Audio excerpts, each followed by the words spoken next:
Kurau po te waka, ko te maunga roa te tangata. Ko Taranaki, ko Pawakai, ko Kaitake, ko ia te puna I eke mai ai te tangata.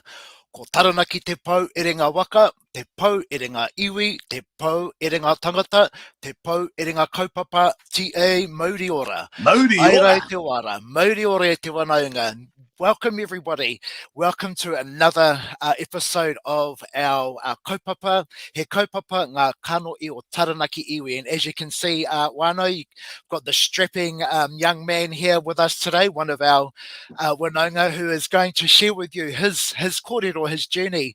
And as we know, Wano, this kaupapa is all about our uri and their journey that they have taken to become the uri that they are today. So without further ado, e te wano, let's get into our kaupapa. So tēnā koe te whanaunga, ko wai koe, no ia koe.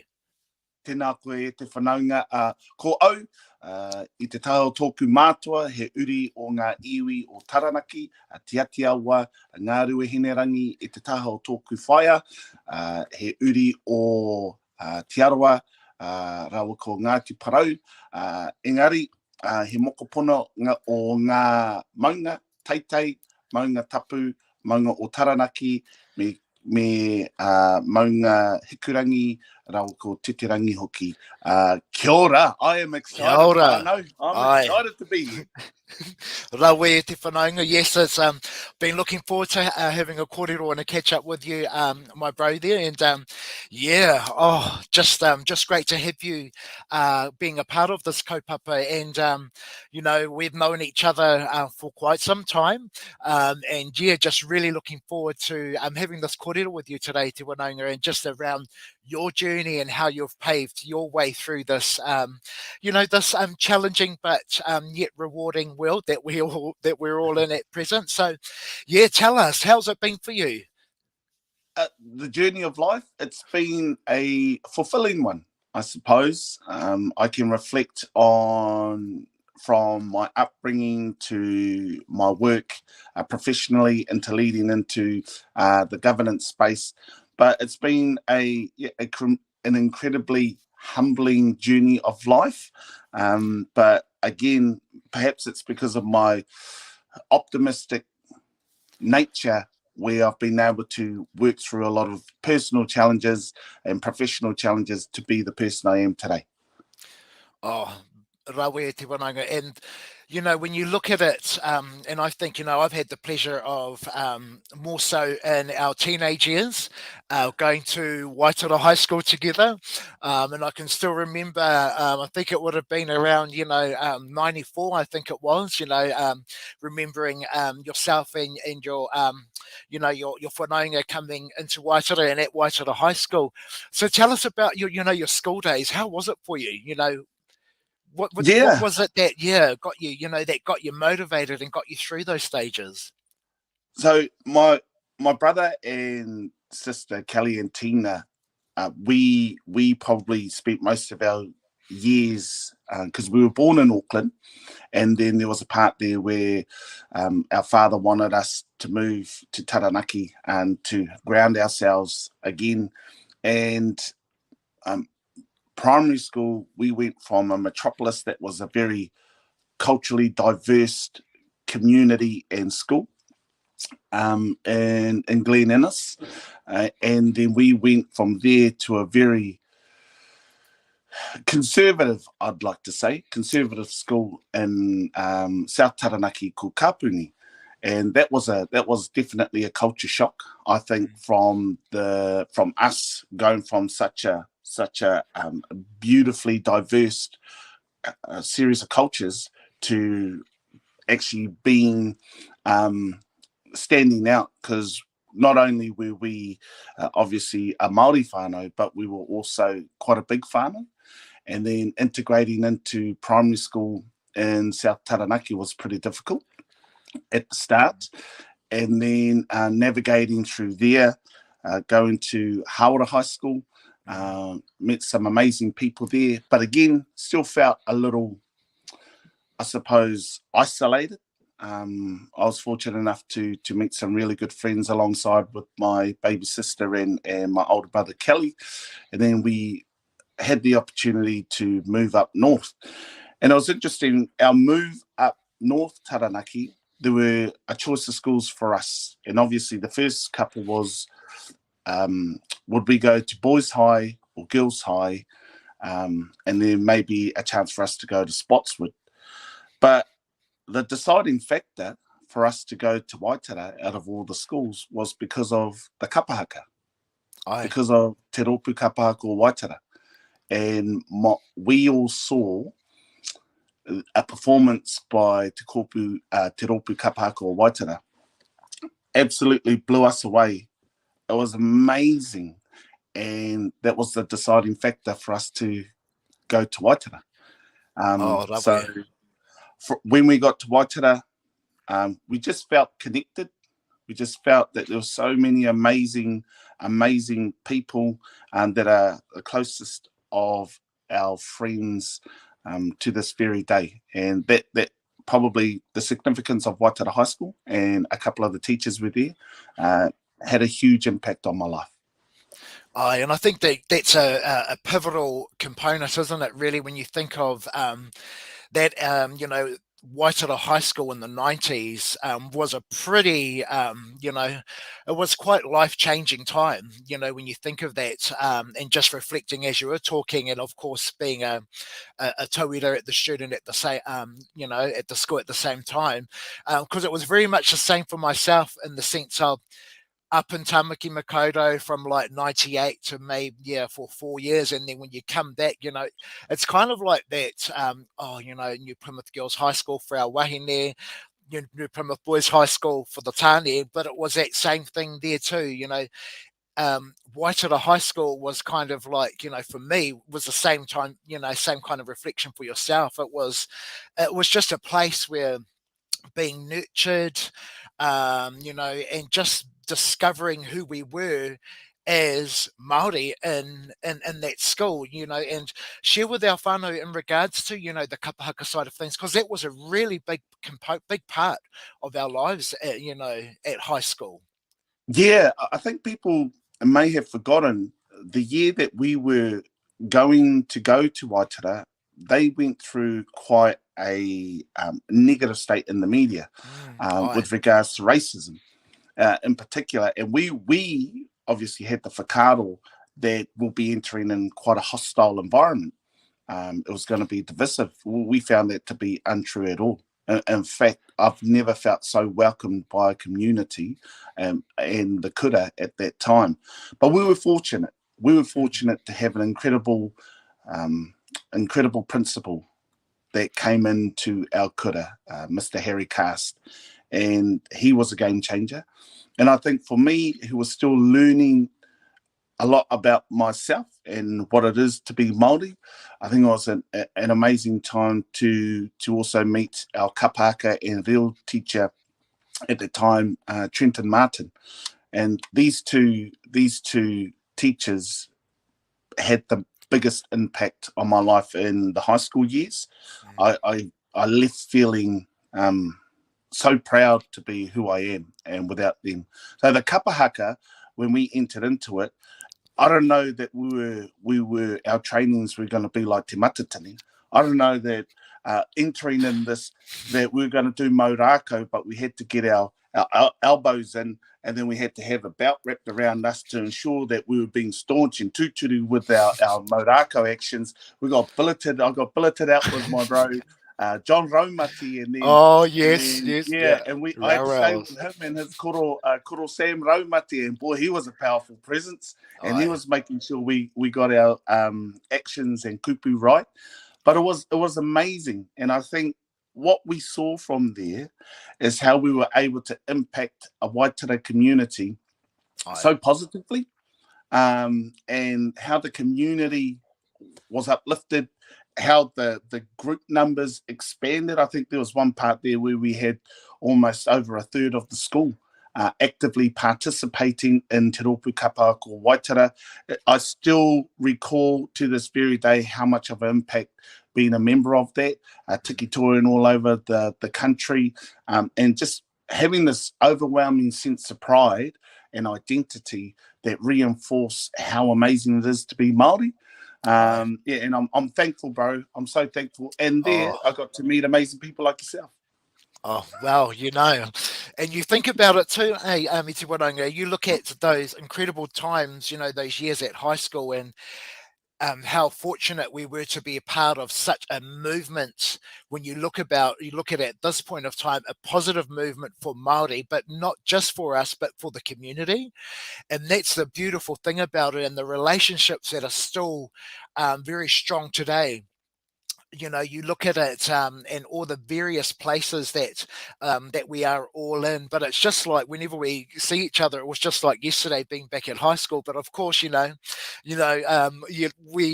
we look at those moments and we just, they put smiles on our face. And I'm just really proud to be able to look at yourself and the mahi that you're doing, but then also Kelly, Tina, Longs, wherever we seem to cast our eyes, our generation are just doing some awesome kaupapa like yourself, bro.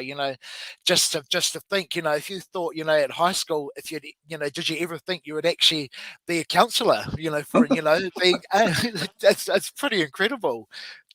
Yeah, it What's that was the been like for furthest thing you? on my mind. I know, right? Yeah, how just tell our whānau, what's that space been like for you? As a counsellor, Yeah, just so uh, you've paved your way through. You've gone through from being an entertainer. You're still a master at that, may I say? sort of. Yes, but just how you've ended up there and what it's been like for you. Yeah, what I love is that when I reflect, we were all born politically. I think as Maori, and I know that as the siblings of someone who has been in that political environment for over 50 years, um, it just becomes part of you. You don't quite understand when you're growing up, but you do feel the mama. You do feel a lot of the hurt and pain that has been expressed by our people, the conflict between entities, government, and even our own people. So, as a child growing up in a political environment, you become acutely aware of the energy, not so much the kōrero, but the energy. And as you grow up and get older, you start to identify that the energy is still present, and that it's been probably one of the most, when I look back now, one of the greatest teachings, because it stays with you. The one thing when you're going through a lot of heavy times, especially as a kid, is that trauma, and that's what I'll say, that trauma stays with you. The trauma of our people, the trauma of our kui and koro, the trauma of trying to overcome intergenerational adversity for progress, Aye. to progress as a people. And that has always stayed with us. We've been on the front lines of many land confiscation protests. At the time, we obviously probably had, better ideas of playing outside on the pie, playing bull rush. But now that being a father, I understand the significance. So throughout my life, going through those stages, perhaps it was inevitable for me to be where I am today, in service to our community as a whole. And I know I was reluctant in 2018 to stand, and I think that's fair for anyone who has the courage to stand for public office. But now that I have stood and is in the middle of trying to make the best decisions we can possible for the community, I found it so fulfilling, challenging, frustrating, but ultimately fulfilling, because again, when we serve a higher purpose than ourselves, the rewards there is that the well-being, the health and well-being of our community is at the forefront. And it's been a very humbling opportunity and a grateful one. Beautiful. And like you say, Iti Whananga, there's always an element, I suppose, when it's an unknown, that there is a level of fear. But I think we can't let that fear deter us from actually being vulnerable, but through that vulnerable stage, also having the courage and I suppose, that self belief that, like you say, this is the space, or this is the part of your journey, and where you should be. And I suppose, just in reflection of, like you're saying, in 2018, when you were looking at, well, I suppose, going into that path, or into that journey of, of where you are today, and just the mahi that you've been able to do, but the presence that you're having in that space as well. I suppose, for myself, to be able to see a whanaunga of ours in that environment. And for a lot of our people, it is foreign, but to be able to see you pave your way through there, but also do it in a way that's respectful, and you're upholding, what you've learnt. And I think, in saying that too, it's just, to be able to see our whānau in those spaces, but also to see the growth and the journey that you're doing, is just, it's amazing. And to think, that it's just still early stages for yourself, because, share with our whānau, what the next stage is looking like for you, because I think this is going to be pretty epic, bro. Yeah, I think, and you brought up two key points, which is the fear and then courage. And I think we have this innate ability to surpass our own imagination and to break so many glass ceilings in our lives. We're often held back. And I like this resilience that comes with tino rangatiratanga and mana motuhake. Tino rangatiratanga in its sense of self-determination, or in my view, the determination of oneself. And then mana motuhake, which is their ultimate sovereignty. And having ultimate sovereignty is the sovereignty of oneself.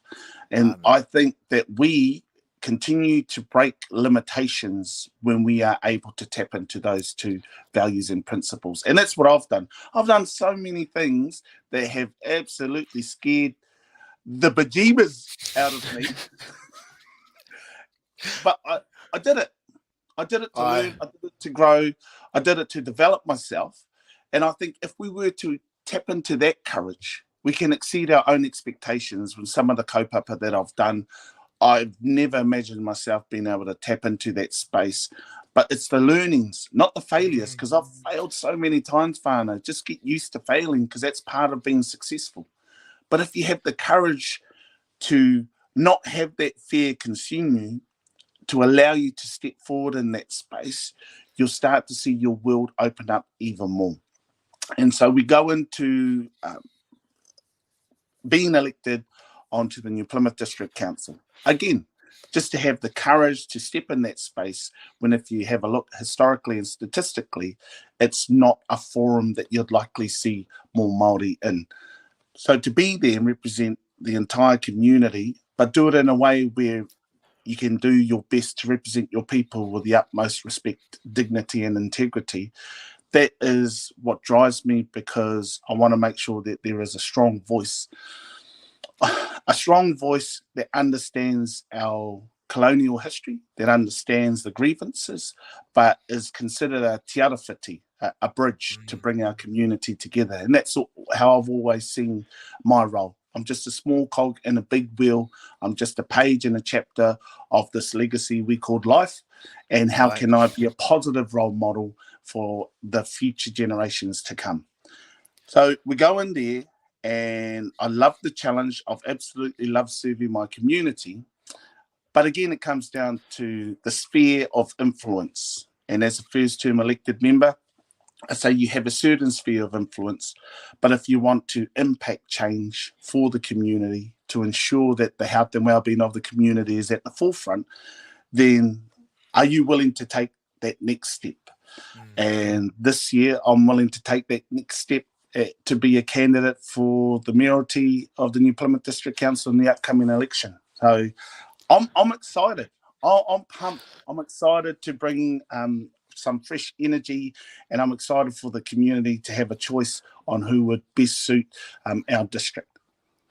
Oh, you're excited, Iti Whanaunga. We're excited. It was, just to see that being released too in the media waves, and just, it's time.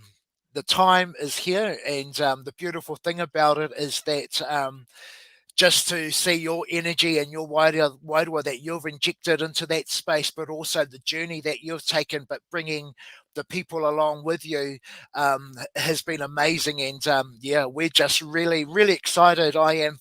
For you, and just to see your growth in that, and seeing the journey, that next step, and what it's going to look like. And you know, whew, like you say, that's the next step. And what you, I suppose I'd think about that as well, and just think, wow, what is it going to look like? But to see the courage that you've got to take that next step, it's a whanaunga, amazing, amazing. Yeah, let's not underestimate this. Aye. The nervousness around making a big decision around it is real. Because I think about, for me, it's really about my whānau, the safety of my whānau. The decision that was made was a whānau decision to hopefully impact our community in a positive way. Once their support was confirmed, the rest is exciting, because I've actually got nothing to lose and everything to gain in terms of responsibility. But it's just, very humbling to see the reaction and how many different sectors of our community have reached out in support. And so let's get it on. Let's go. I'm ready. And I think you raise a really, really important point, Iti Whanaunga, and for our whānau out there watching this, you do have a whānau at home.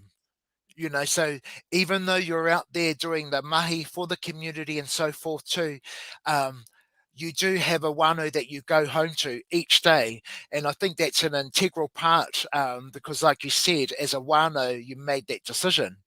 And that's and for our whānau, at home, that's a big part, and I've just to liken it too, and I've just seen it through the Facebook, our whanaunga Hemi Sundrin talks about that, leadership, when you're doing mahi like this, it does take a big toll on the whānau. And so just share with us there, bro, around, how that process was for you and your whānau to actually make this decision.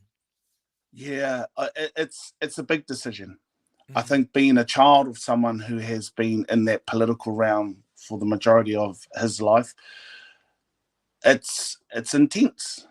We've all been privy to a lot of the behind the scenes scrutiny, and that's quite polarizing for any whānau who has a whānau leader who is looking to make an impact and change on society.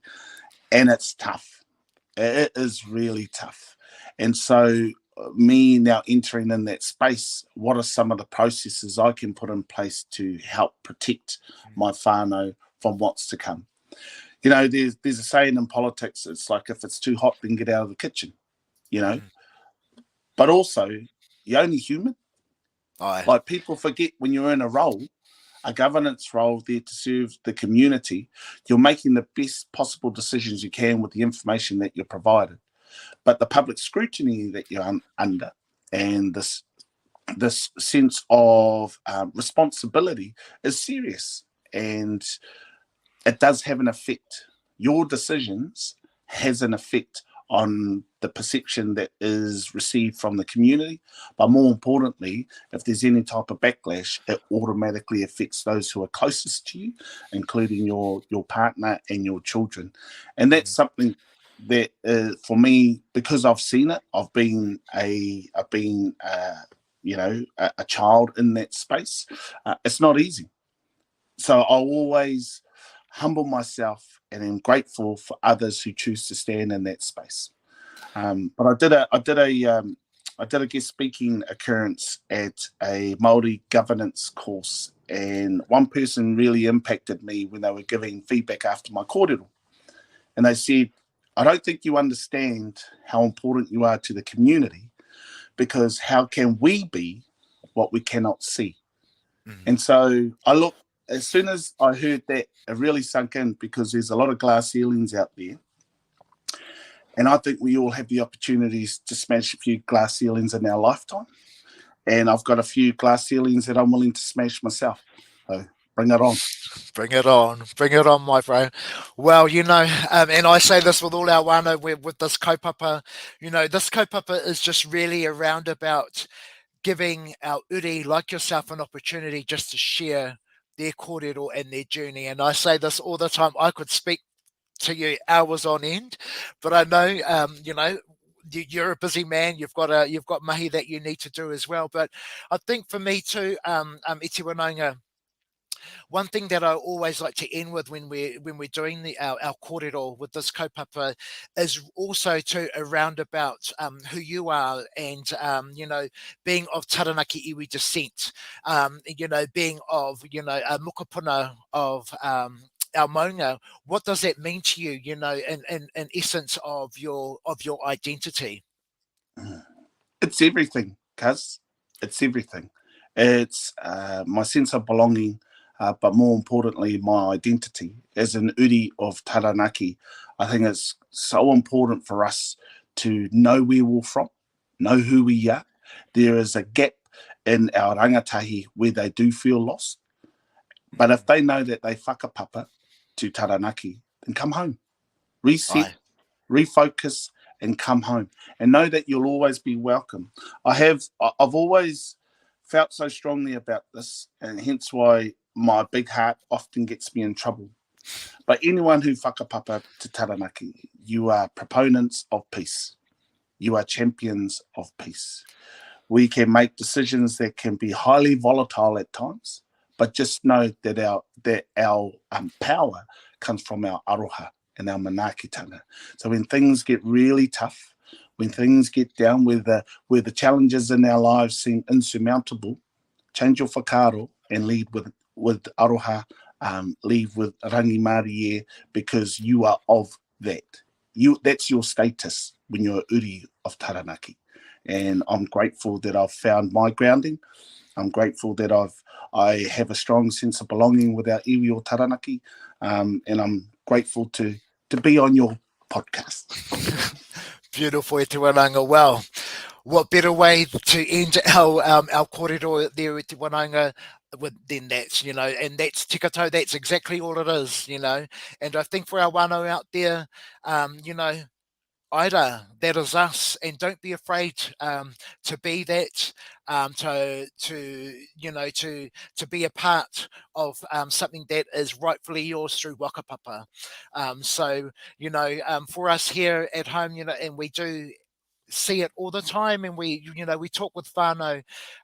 Please, we are always here to kōrero. If you see us out and about, don't be wakama. We're always here to support our whānau, and to kōrero. And sometimes that's all you need to do, whānau, is just say kia ora, and that everything else will take care of it. But in saying that, iti whananga, I just want to wish you all the best with this, the next journey, next stage in your journey, and how exciting, and really looking forward to seeing the growth. But not only the growth, the next wave in our in the journey that not only you're going to be going on, but for a lot of our whānau in support of that. So I wish you all the best, iti whananga, and we're looking forward to having you back for another kōrero, whenever that may be. But from us and to yourself and to your whānau, iti whananga, all the best. Take care, and we'll see you around here at home under the maunga. And to our whānau out there, if you're wanting to, like our whanaunga Dinnie here, if you're wanting to share your kōrero, wherever you may be placed in the world, whether you're here at home in Taranaki, overseas, wherever, and you'd like to share your journey with our whānau, please do so. We'd love to have a kōrero with you. So i ngā maunga kōrero, i ngā maunga wakai, kua mutu te kōrero o te rā nei, tēnā koutou katoa, pai marire. Pai marire.